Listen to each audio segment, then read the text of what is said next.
Hello, ladies and gentlemen, and welcome to the Box of Roses podcast. Of course, I'm Xander Rose, and with me, like always, is Alex Box. Alex, how are you, champ? I'm good, Xander. How you going, mate? I'm good. Another podcast again today, buddy. We're keeping busy, aren't we? Yes, we are. Mate, we have another VCW superstar, Mr. Daniel Alexander. Daniel, how are you, buddy? Hey, Xander, how you been? Alex, how are you, mate? I'm Good, mate. fantastic. Fantastic, Got, buddy. got some energy, got some fire here today, mate. I'm feeling energetic. I love it. Mate, you sound well. What's been happening? Very little. While the COVID bug's been hitting, I've just been working, mate, spending time with the family, trying to turn a negative into a positive. That's it, mate. That's what we're all trying to do. No, you're sounding well, and it's good to hear, mate. It's good to hear from you boys, and absolute privilege and pleasure to be invited onto the show, mate. I've heard some of the previous casts, and I've talked to a few of the guests previously. Everyone's excited. Everyone loves it, mate. So all positive from my end. Yeah, thank you, mate. Thank you very much. Appreciate it. But, buddy, when did you start watching wrestling? This would be back in 1992 when I was 4 years of age. Wow. I'm an old school fan. My grandmother used to watch the old NWA Australia back in the early 50s, 60s. Is that Compton NWA or NWA Niggas with Attitude? It was okay. Sorry, that was a bad joke. I had to say it. Look, it was there. Like, it's the first thing I thought. Just let me go. I'm 37. Let me go. Anyway, you've been cancelled. I'm sorry. No, yeah. No, the old National Wrestling Alliance used to have a branch out here in Australia, and it used to have a big cult following because there wasn't that much entertainment. So my grandmother grew up with the likes of Ric Flair and Harley Race and so forth. And when I was old enough, which was only 4, she thought that it might have been a good idea just to have me watch some shows, watch some events, and didn't take long before I was hooked pretty much. I remember we used to be able to rent it out of the VHSs, the old videotapes, and used to watch the old WrestleManias and Royal Rumbles and Starcades, and I was instantly hooked. Instantly loved it. Hulk Hogan, just the aura, it was just incredible. And so now 33, I'd be saying about 30 years nearly now I've been watching wrestling. Wow. Yeah, that's incredible. Who was your favorite wrestler when you were watching it? It varies over the years, but if I have to say one favorite, I would go with Stone Cold Steve Austin. Just in his prime, in the mid to late 90s, he was the best thing going. It was must-watch television. I used to have to sneak my mates over because we couldn't watch it on regular TV, so we had to watch it on pay TV. So you try to sneak in everybody to watch it, and just because we had to watch it on Tuesday nights, everyone would be just waiting to see what was the next chapter in the Stone Cold story. And it was just magic. But there were so many good wrestlers over the years. But yeah, I don't think anything compares to the Attitude Era in terms of like periods of time in wrestling. It was pure entertainment, and I know that's kind of what the angle is nowadays, wrestling entertainment, but it was like watching a sitcom or like an action movie. It wasn't wrestling. It was just an absolute identity of its own. Anybody that lived through it will attest the exact same thing. There's probably been no better era, and he was the king of that era. Yeah, for sure. That's very hard to argue that. That's 100%. If you could have a dream match against anyone, whether it be a wrestler from back then or a wrestler now, who would that be against? Okay, I'm going to give you 2 answers for this one, just because I feel like I have to. If it was a wrestler, as in a dream match from any wrestler in the history of wrestling, I would say Bret the Hitman Hart. Just because he was so technically sound, so crisp in the ring, just he could elevate any other worker he was in the ring with. He was just a maestro in the ring. And when you look at wrestlers before they got pushed to the next level, usually they went through Bret the Hitman Hart, and I could only imagine what someone like that could do for my career. Outside of that, if I could have a personal match as we speak right now, I would love to have a match with Hudson Hulk. And it's not out the realm of possibilities. It can happen. We're in the same Fed together, but the man is a mentor of mine, and there would be no greater test. I believe he's probably the most overworker in the entirety of Australia. He's got tons of fans, TV star. He's, I feel, in my opinion, the best we've got, and it would be the greatest test to be able to work Hudson. That's a great answer. That's one half of the VCW Tag Team Champions, Hudson Hulk. And we had him on not long ago. Very, very good chat we had with him. He is a gentleman, and can't wait to have him on again. But also, I have to agree with you as well with the Bret Hart thing that you said, that, you know, basically whoever rubbed shoulders with Bret in the ring became a superstar, or they were elevated to, you know, a higher status. And that one being, of course, Stone Cold Steve Austin. He attests to that, saying that, you know, he said that Bret is the best in the ring that he's ever been with. So, yeah, I agree with you 100% there as well. I mean, Bret Hart is my favorite of all time. See, I knew what to say. No. But yeah, no, it's fantastic. And like we said, Hudson Hulk, that would be a great match, actually, you and Huds. The big man up against smaller man. But I think that'd be fantastic. Maybe hit Vulcan up for that one for Vulcamania. I don't think it's fair to call him a smaller man, though. Like, I know I'm pretty tall and big. No, most definitely, if I had the chance, it would be nothing but a respect match. I wouldn't try to go in there and try to take his head off. It would just be a lovely test, and Vulcan's the man that can make it happen. Would you call it Daniel versus Goliath? That's a good one. Don't mind that one. Yeah. Nice one, Alex. But that would insinuate that I'm the underdog, you know, like I'd like to, you know, even though he's tag champion and he's won championships, I'd like to think that maybe I'd be the favorite. No, I wouldn't say anything bad, but it would be an absolute test. You seen the size of that guy? Massive. Seen the size of that guy?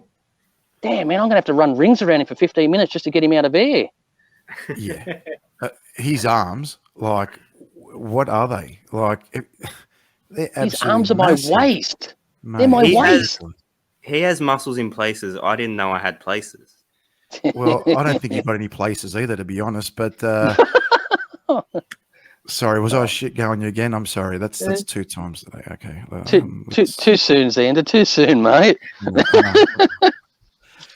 But mate, can I say something? Daniel, I've got to tell you, like, I really enjoy you in the ring. I think you're a fantastic wrestler. But one thing I like as well is you actually do a little bit of commentary as well for VCW. Yes. And, like, mate, I tell you're like the Aussie version of JR. You're absolutely fantastic out there. Oh, that's way massive praise there, mate. I really do appreciate that. JR, that's the highest standard anyone can be, in my opinion. It's an absolute slobberknocker.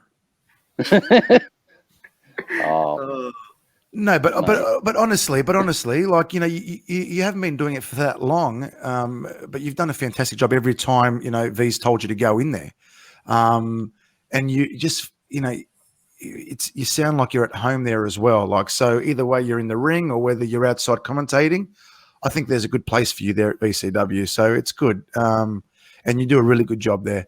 But, like, how are you enjoying it anyway? Like, there, you know, you're there with Legendary too most of the time or sometime. Oh, I love working with Legendary.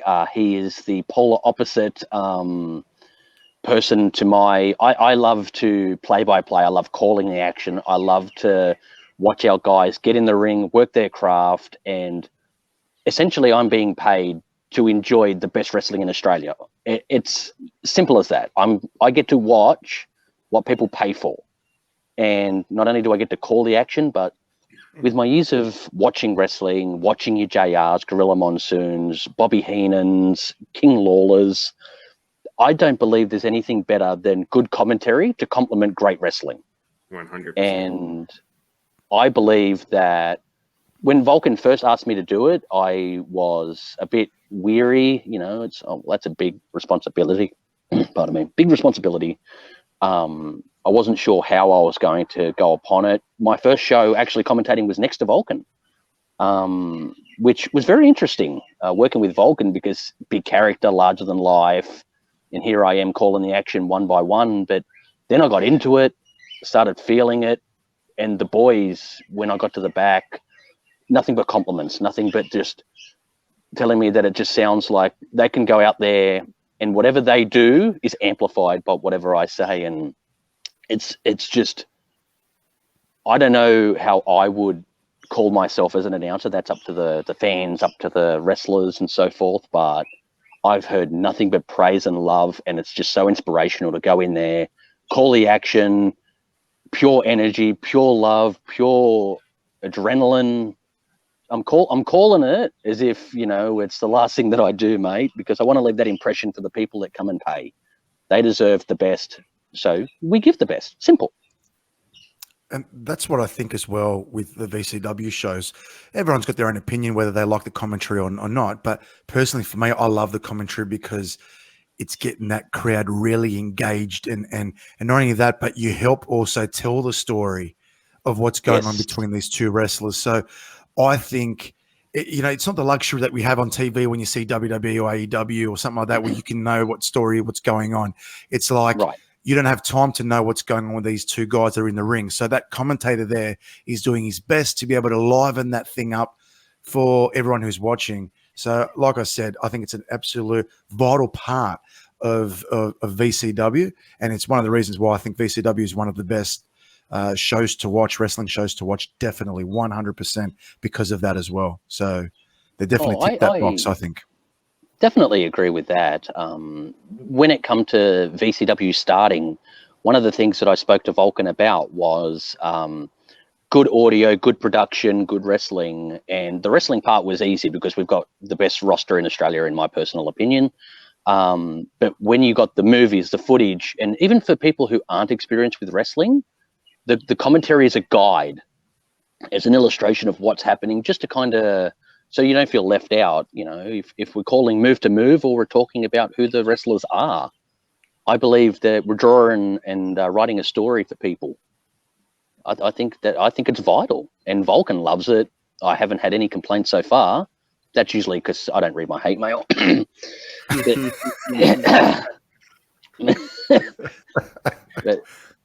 but no, being able to be put on commentary, that's obviously a great privilege, because essentially I'm the voice of VCW.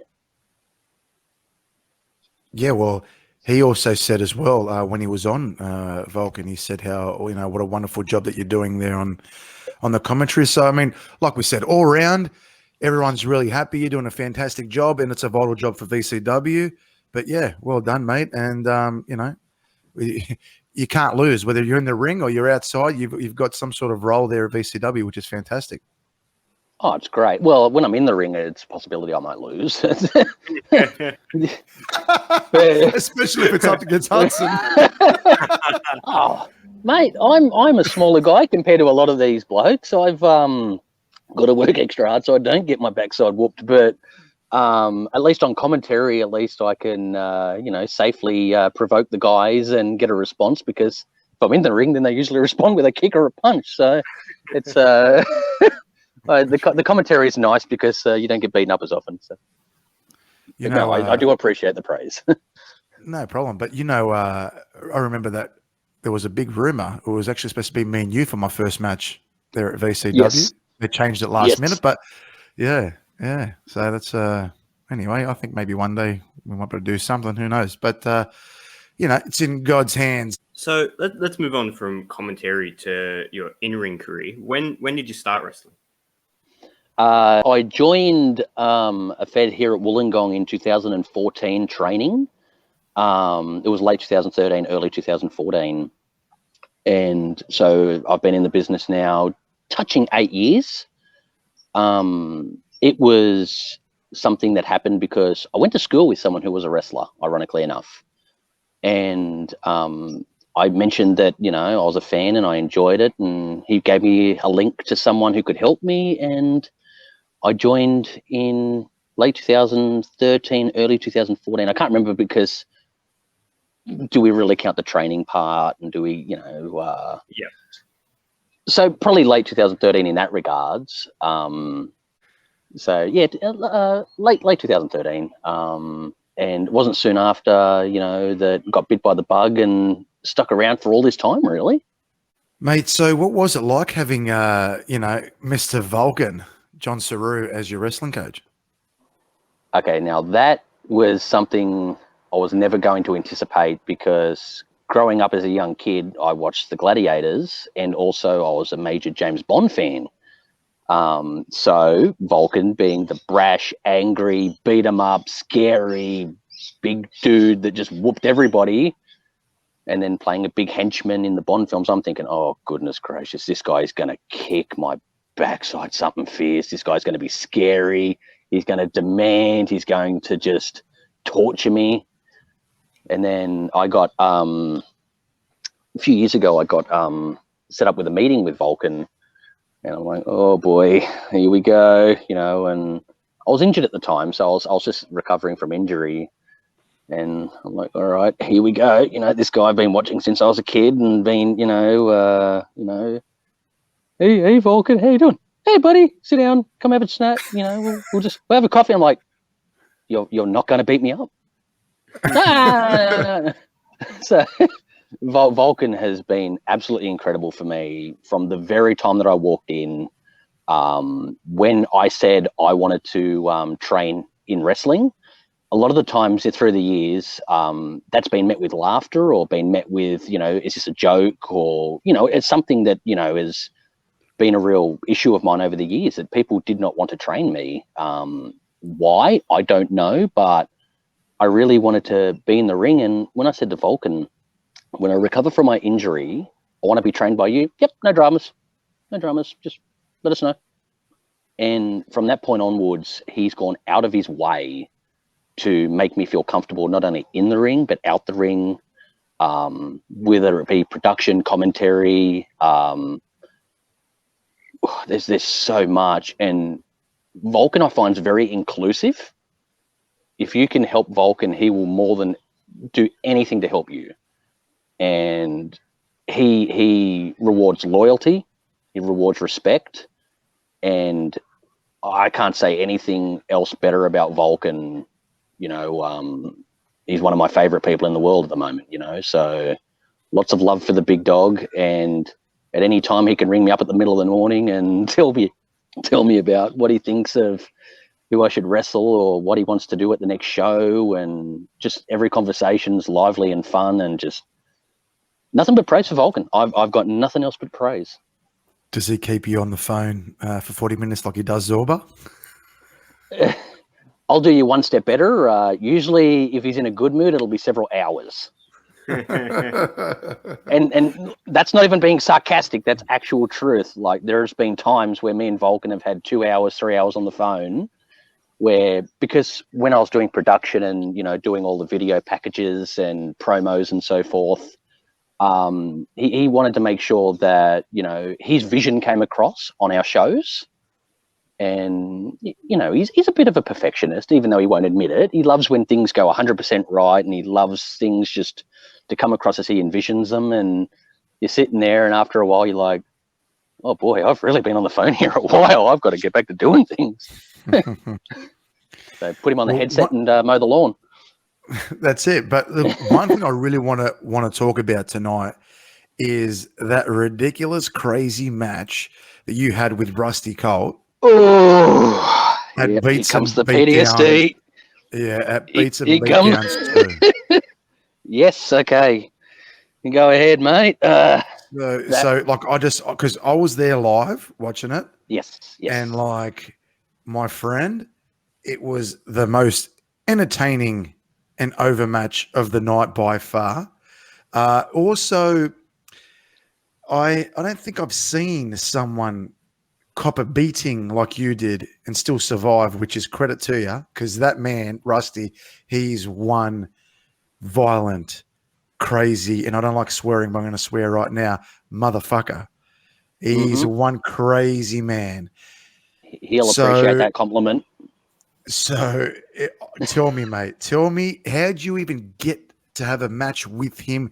The storyline, what it was about, how the match went that night. I want to know everything.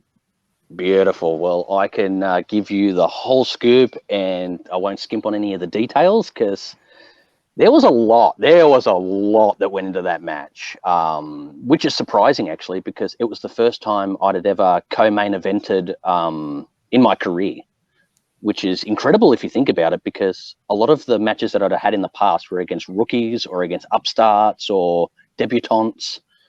And what eventually happened was I found that I was being pulled off of events on the card. I had a match booked with Chris Trance that was pulled. I had a match with yourself that was pulled. I was having matches that were pulled, and there was a frustration brewing on my end that Daniel Alexander wasn't good enough to be booked.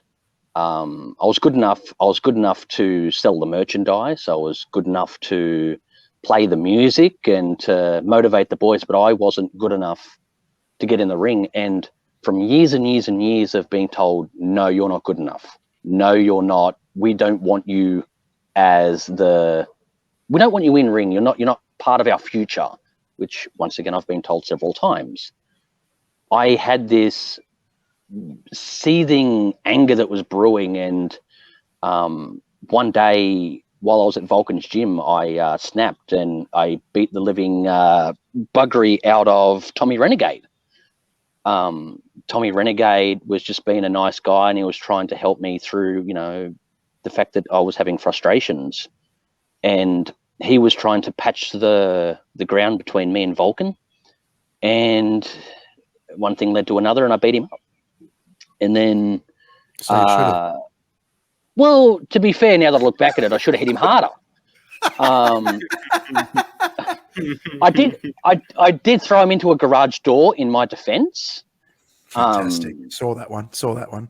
Yeah, I really enjoyed that one. I mean, that was a terrible thing, and I shouldn't have done it. And then Mike Bradley, he was trying to have a talk with me and, train in ring with me, and he said the wrong thing, and I beat him up with a piece of metal under the ring.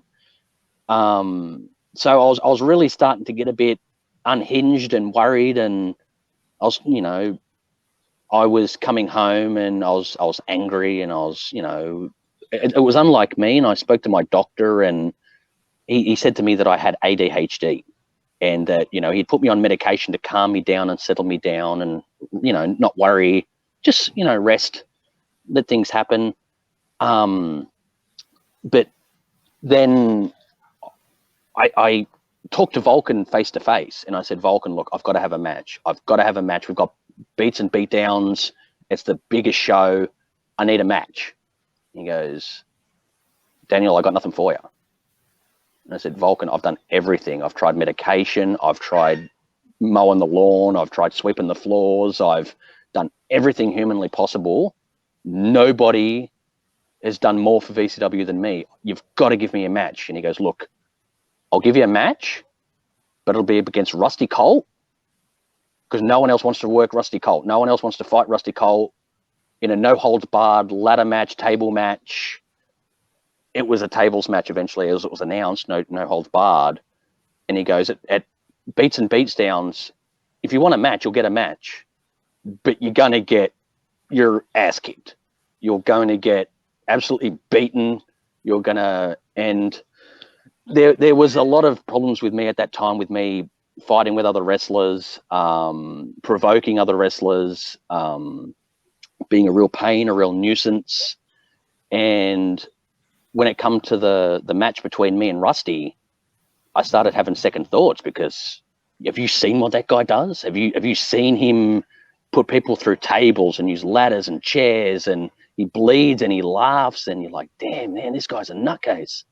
Yep. So what I did was I got off my meds, and then you got the psycho Daniel Alexander, who showed up at Beats and Beatdowns, and the wrestlers wanted to see me get beaten up and get my comeuppance, and the fans wanted to see me get beaten up and get my comeuppance, because everyone was getting sick of Daniel Alexander, this absolute numpty who was out of control, beating up wrestlers, beating up fans, beating up, and the only way that I could get a match was if I fought Rusty Colt, no holds barred. I had to sign a waiver that whatever Rusty Colt did to me, I couldn't sue. I couldn't claim insurance. It was Vulcan washed his hands on that match. He didn't want to book it, but Rusty Colt wasn't going to say no. And I was that desperate. To get onto that card. I decided that I'd take on the beast himself. And I got into the ring, and I'm looking around, and there's fans everywhere. The music's blaring. It was a huge night, that one. Rusty comes out, and then he jumps straight over the ring, and he starts laying in the punches. I'm like, oh boy, what in the world did I get myself into? Who in their right mind accepted this match, right? But then it was weird, because then I started changing the tide. I started coming back. I started whooping him. I started choking him. I started bashing him with kendo sticks, and it was just wild. And at some point, I wanted to go through the crowd. I wanted to fight in the crowd. I wanted them to get a taste of the action. So we dragged that fight through the crowd. We brawled. Rusty jumped off a table onto me, cracked my ribs. That one I felt, that one hurt a lot. We've seen that one in different angles, Tilma.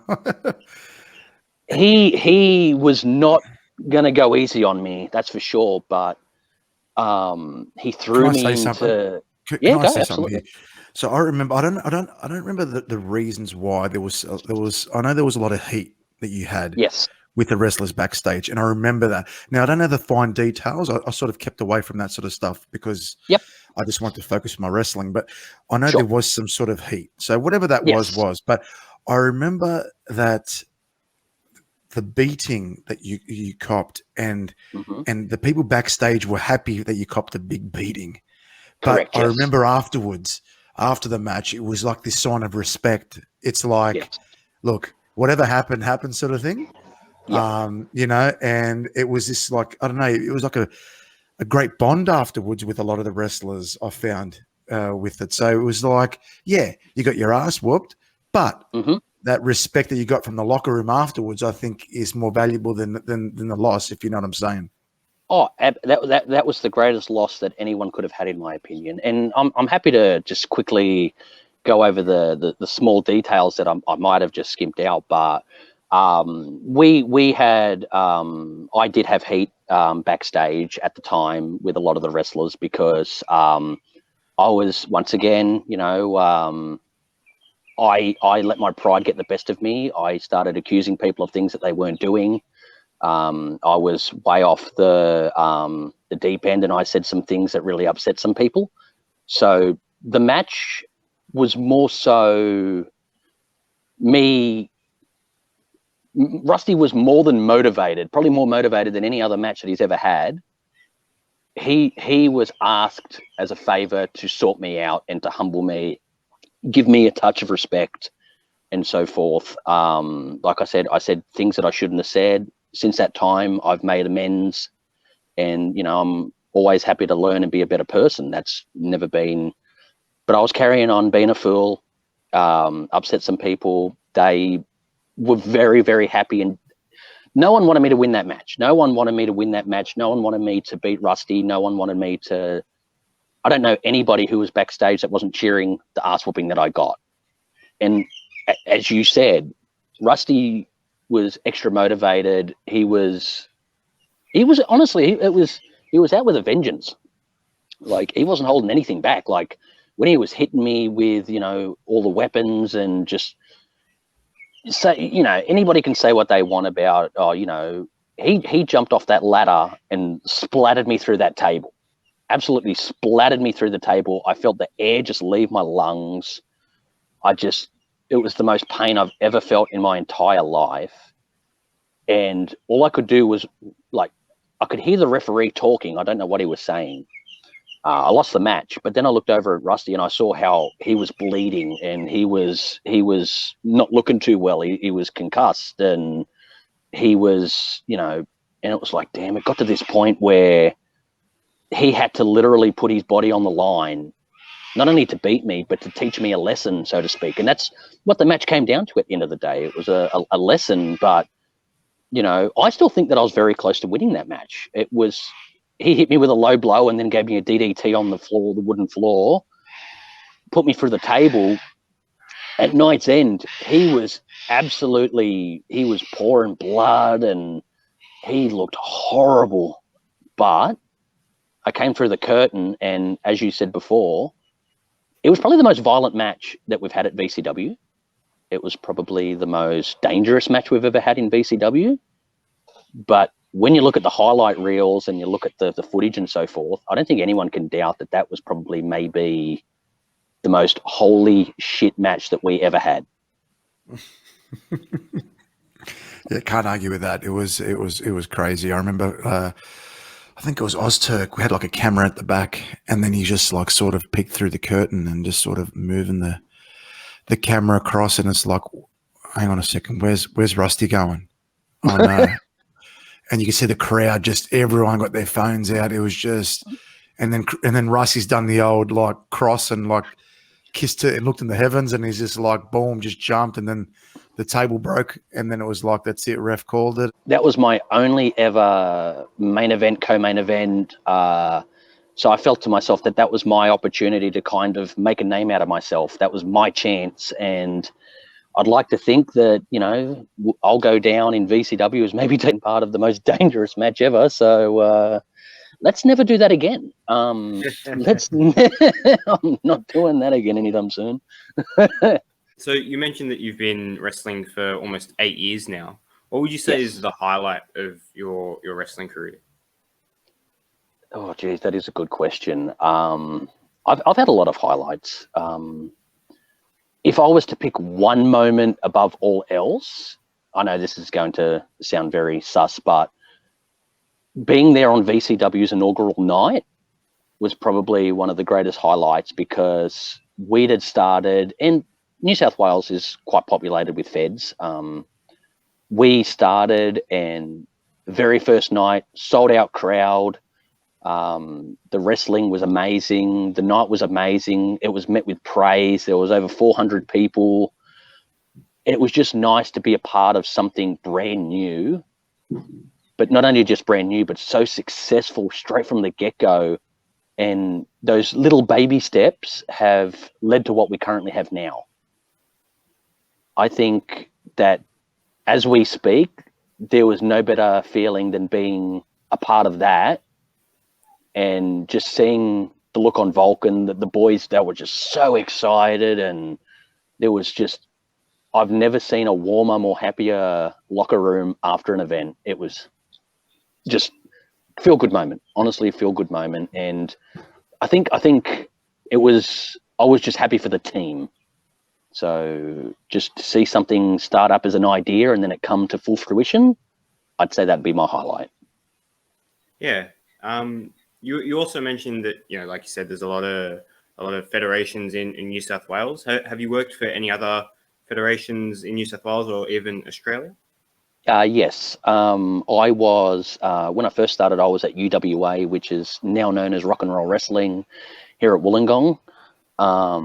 After I left the Rock and Roll, I joined with AWE, which is not to be confused with AEW. For a lot of reasons. I didn't say that. I didn't say that out loud, did I? I didn't.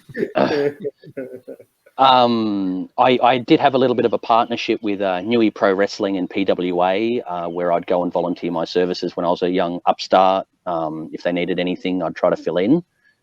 But for a long time now, I've been working with Vulcan behind the scenes to kind of, set up everything as we speak right now. So VCW is where I was. And then after we joined at VCW, All-Star Wrestling, which was also here at Wollongong as well, I worked with that promotion. and it gave me my first chance to wrestle in front of my local fans, which, was a great privilege to wrestle in front of my own hometown. And your goals, like in the future for VC Dub?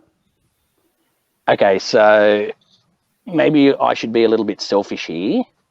In my entire career, and this is something that was a part of the Rusty Colt saga scenario, but I've never had a title shot in my career.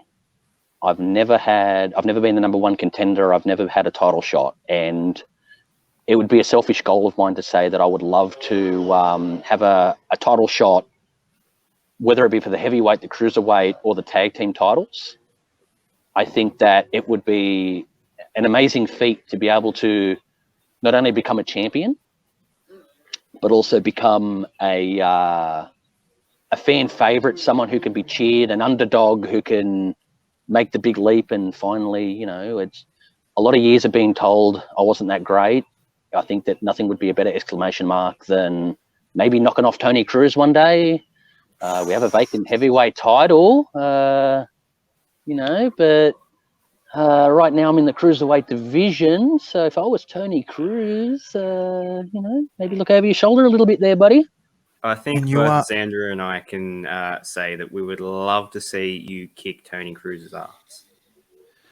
Well, yeah. A few years ago, it wasn't that long ago, that me and Tony Cruz were on the same side, and I didn't realize at the time what an absolute arrogant prick he was until, it got to his head. VCW Cruiserweight champion, wearing the scarf, telling the fans to go stick it.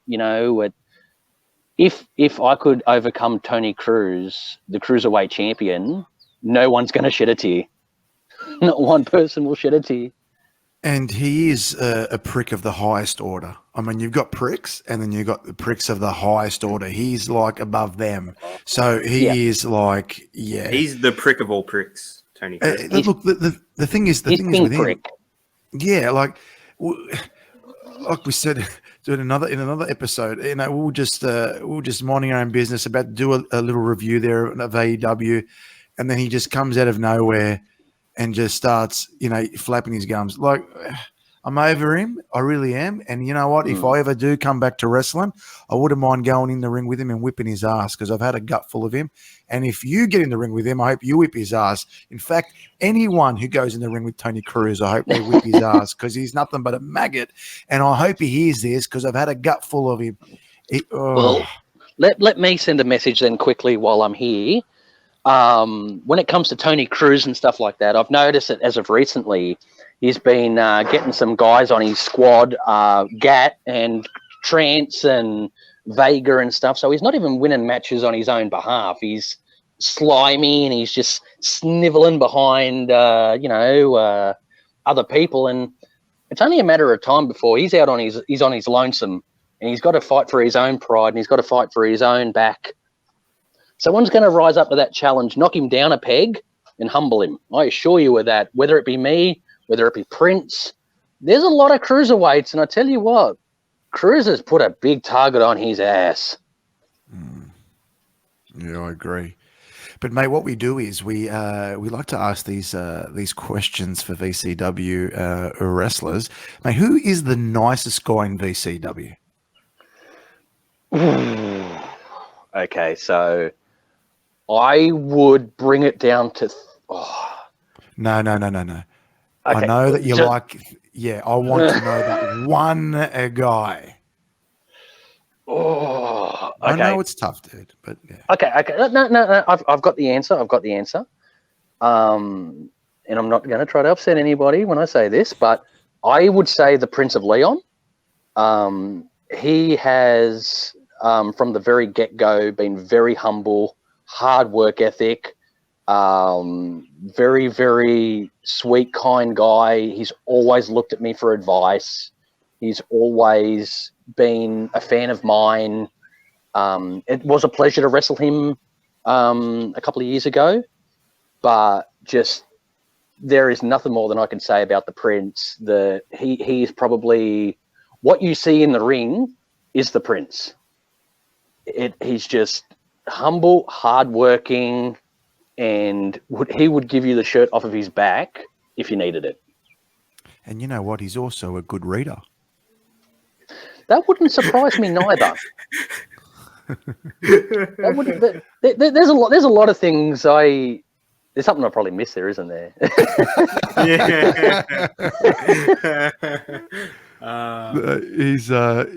He's quite a character. To just leave it there, and when you hear his podcast, you'll know why. But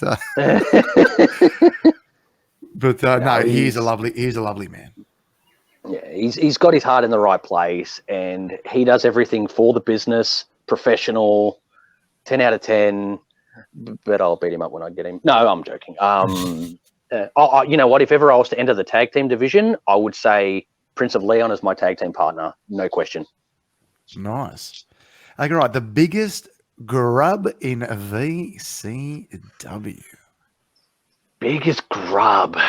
When we say grub, do we talk filthy grub or grub as in just a slimy bastard? Yeah, slimy bastard, man.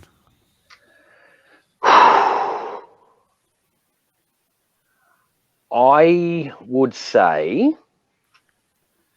it's so hard to go against Lee Moreau. We got him. This is getting ridiculous now. I mean, like, I think it's like 19. I think I've lost count. Yeah, it's like about 98%. They're saying Lee Moreau. It's getting ridiculous now. Yeah, but it's hard to argue. Like, it's when it comes to what you see in the ring, who Lee Moreau is, the who's the man sort of stuff. the things that he does, the way that he carries on, the way that he spits on people, and I don't know if there's any more smarmier bastard than him in the entirety of Australian wrestling. And you know what? He probably thinks that as a compliment.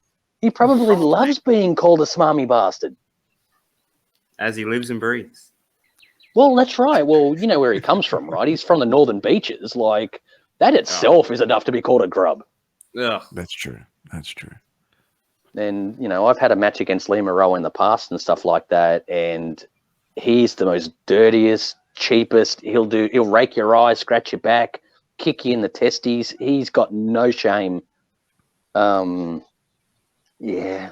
Like, I would really love to give you someone else out of the 98%, but I tell you what, mate, you can't argue with numbers. Exactly. The Lee Moreau. Look, I will say one thing, Bart. He does have a winning record for a reason. Oh yeah. You don't have to like what he does, but damn, he's effective at being it. All right. Well, you've been wrestling for like we said, you've been wrestling for 8 years now. Is there any tips that you can give for any young people that maybe want to get into the industry?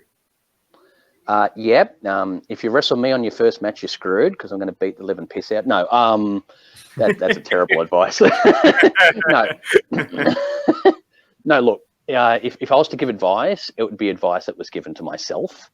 Don't wait. Don't sit back and think, maybe I might want to, or maybe I should.